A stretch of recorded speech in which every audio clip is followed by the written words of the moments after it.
Good day, class. Our lesson for today is all about conjugal power structure.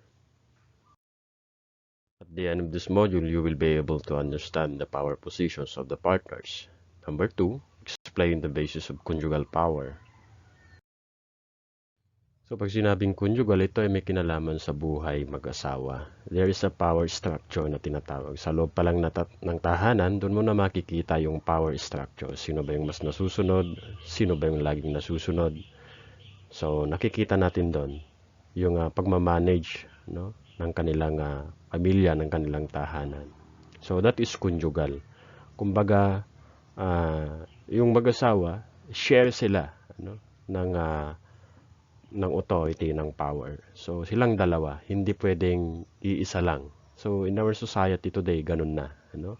Lalo na kung si Mrs. yung mas angat, si Mrs. yung mas may malaking kita, may hanap buhay, si Mr. wala. So, but then it doesn't mean na isa lang yung masusunod.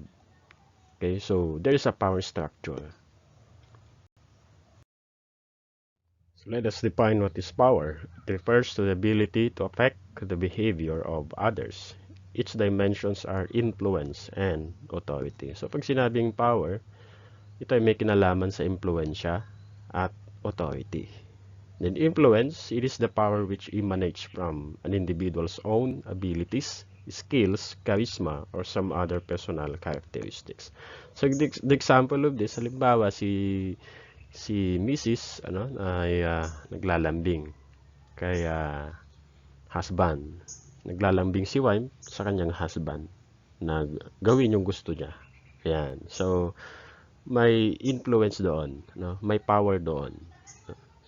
Next, authority, it is the power which legitimated or culturally prescribed. So the example of this, when the husband is empowered by law to decide where the family abode should be. So totoo nga naman na mga husband talaga, they are the head of the family. Kumbaga yung power nasa kanila dapat, yung authority nasa kanila. Di ba din the Bible, ano? Sabi doon na wife, submit yourselves to your husband. So, yung pagiging husband, it is empowered by the law to decide where the family abode should be. So, yun talaga yung structure natin sa family. No? The husband is the head of the family. So, we have here indicators of conjugal power. Unang indicator is the task allocation. Again, pag sinabi nating conjugal, ibig sabihin kung ano yung pagmamay-ari ni husband, pagmamay-ari din ni wife.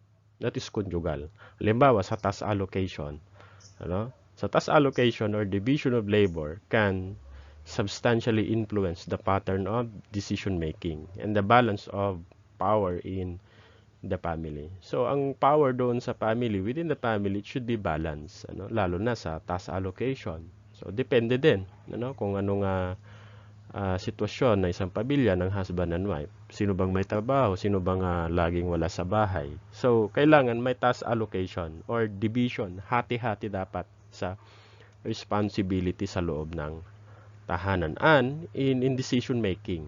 So, kailangan balance. May allocation, may division of labor.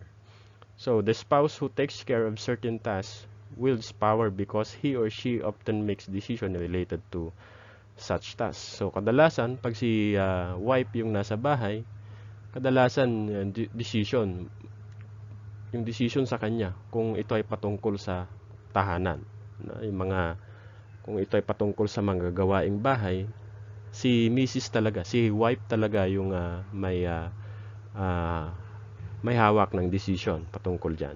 So, in task allocation in itself, however, is not a sure indicator of power. Ayan. So, whoever decided on the task rule allocation may have the power. Ayan. Moreover, task allocation may only indicate the traditional or customary way activities. So, ang task allocation ay under siya ng traditional family. Sa mga traditional family, dito yung tinatawag nating task allocation. So, task allocation may only indicate the traditional or customary way activities or divided. So, divided yung task It is divided among husbands and wives and therefore does not necessarily imply power differences. Number two, indicator of conjugal power, we have decision making. So sa decision making, lalo na kung napakahalagang decision yan, hindi po pwedeng isa lang yung nagde-decide. Hindi pwedeng si husband lang yung nagde-decide. Kailangan balance yan. Kailangan tulungan si husband and wife when it comes to decision making. So the most observable indicators of conjugal power. So kailangan hindi palaging isa yung nasusunod. Kailangan both dapat, husband and wife. So, sabi nga dyan, it's no longer I but we. Kasi iisa na sila. Iisa na sila dapat ng vision and mission, kumbaga, as husband and wife. So, this is a process which couple is engaged in every day and cannot be avoided. So, hindi ito may iwasan ang pagdidesisyon. Kailangan may decision making ka. Yung skills mo dapat, you are firm to your decision as husband and wife. Kasi iisa na kayo eh. No? So, the most common pattern of decision making found among Filipino couples is joint mood, where the husband and wife share in the process. So, you need to share in the process, no, when it comes to decision making.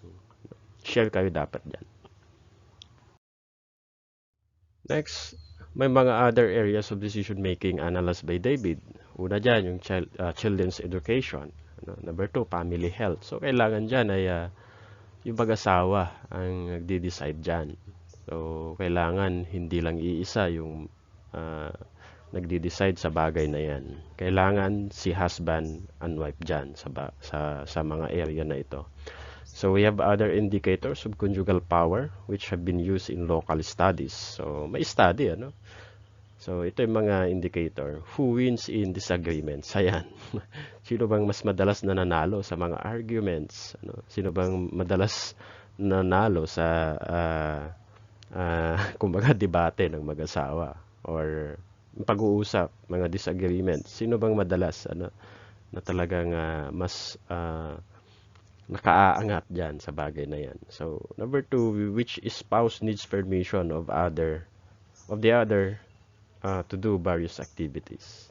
Yeah. So, Bautista 1997, for instance, found that although 92% of Filipino wives keep the money, 92% ng mga asawang babae, mga Pilipino nga wife, ay sila yung talagang in charge in keeping the money.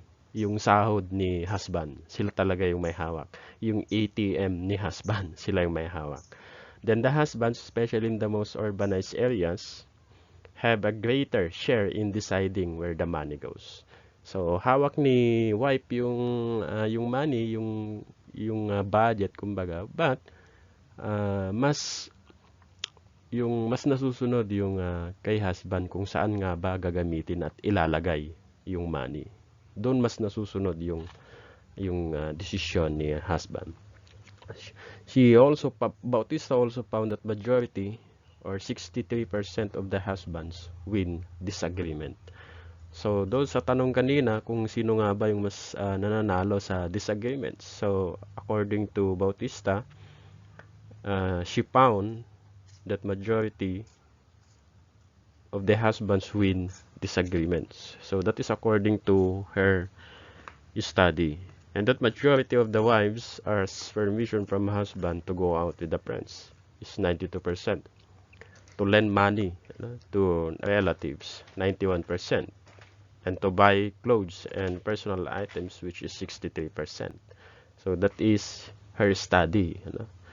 Thus, she concludes that on the whole, the Filipino wife has little power in the home. So according to Bautista's study, konti lang yung porsyento ng mga asawang ng mga wives na Pilipino, konti lang yung kanilang power in the home. So that is based sa study ni Bautista. Next, let's talk about the basis of conjugal power. Ano nga ba yung mga basihan ng conjugal power ng mag-asawa? So, ang power class ay traditionally viewed as namamana. pinapasa. Okay?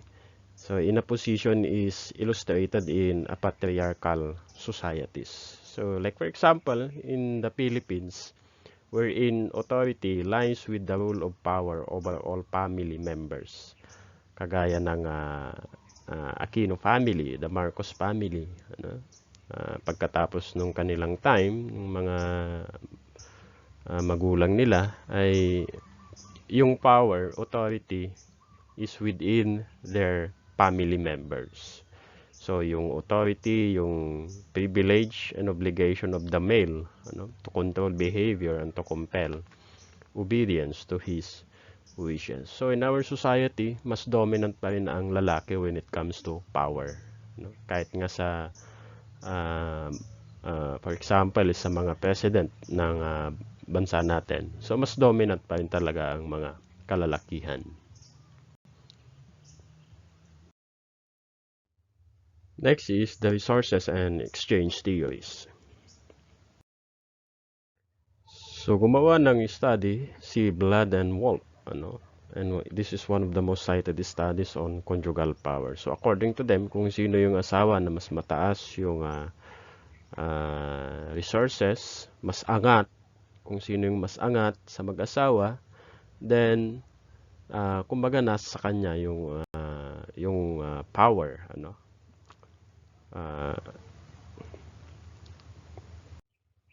So, according to the study of Blood and Wolf, kung sino daw yung asawa na mas may greater resources, siya yung mas may greater relative power. Ano-ano nga ba yung mga resources na ito? Una dyan, yung financial ability. Sino ba yung mas may financial ability sa mag-asawa? Si husband ba o si wife? Sino yung may prestige? Sino yung mas mataas ang pinag-aralan? Sino yung mas competent? Sino yung may special skills, madaming skills, and other characteristics which enable one to make a contribution to the marriage. So, in example ni Blood and Wolf, Blood and Wolf found that the higher the husband's income, kung mas mataas daw yung income ni husband and the more successful he is in his occupational role, the more his power at home. Yan. Similarly, the wife who takes a job increases her power because she acquires a certain amount of economic independence from her husband. Ganon din, vice versa. Ganon din si wife. Kung halimbawa, mas mataas yung kanyang educational attainment, mas mataas yung kanyang capacity, yung kanyang abilidad, mas mataas yung kanyang kinikita, nasa kanya yung greater relative power na tinatawag. So that ends our discussion, class. Thank you and God bless.